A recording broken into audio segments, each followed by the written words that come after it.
All right, guys, I'm gonna do something cool, something I wish I did for myself long time ago.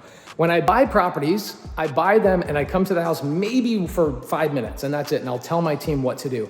Most of the time nowadays, I'm not walking the property, but today I did a whole YouTube video on how agents get paid on transactions with creative finance. And so if you haven't seen that, please look for that on the YouTube channel, or maybe my team is smart enough to put the link down below. This house, I just bought it subject to. I took over the existing payments from a seller.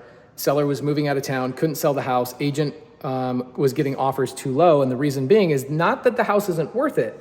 It's that the buyers are getting quoted at interest rates of like 6.5% to 7.5%, which makes their affordability go way down. So nobody can afford this house at $400,000. So I buy the house at $400,000, but how did I do that? I did it with creative finance.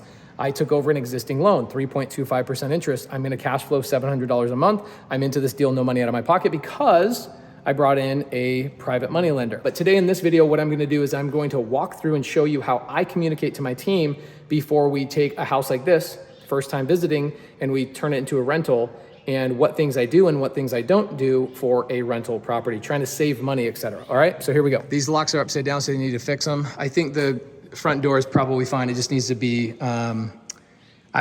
washed. Door unlocked, or upside down. I don't care if these match or not for this rent rate. What I would do here is I would replace this flooring, not with carpet, but with laminate. The interior of the house needs a full paint. Keep the blinds up, but have one of the handyman take some of the extra slats that are at the bottom and fix them in anywhere that they need them. Same thing here, just replace these. Like, go to Home Depot and get the little things that snap in. Backyard is really clean. Doesn't really need anything except for some weed pull. I would keep the fan, paint everything white. Everything needs to just be white. I would keep the laminate, actually I would put all new laminate in here so it all matches cohesively, no carpet in there. Paint. Take that stupid film off, take that stupid thing off, get rid of this so the renter can put their own stuff in there. Replace light bulbs. There's gonna be a lot of, always renters, man, always missing light bulbs. Keep this fan, just clean it up. It's kind of drooping a little bit, but it's a rental, so it's not a big deal.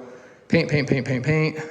I would keep that stove, replace the microwave, keep the stove. This fridge is all busted and it's gross at the bottom, so I think we're gonna have to replace that fridge.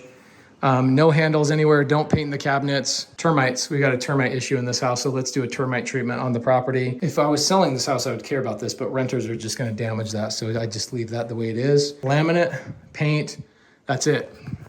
Personally, I think the budget for this house should be like between $5,000 and $7,000. Clean up the landscape, $150. Replace the flooring, maybe $2,000, $3,000. Paint the interior, $2,000. All pure white semi-gloss. I don't want 2 tones, I don't want 3 tones, I want 1 tone. Pure white semi-gloss, done. We'll probably have to spend $7,000 because what we'll end up doing is we'll replace the fridge and little miscellaneous things. So budget here, $7,000. Replace the couple bedrooms worth of flooring, clean up the landscape, paint everything. Pretty much like a bare minimum anything, and then throw this bad boy on rent in 10 days. And that's it.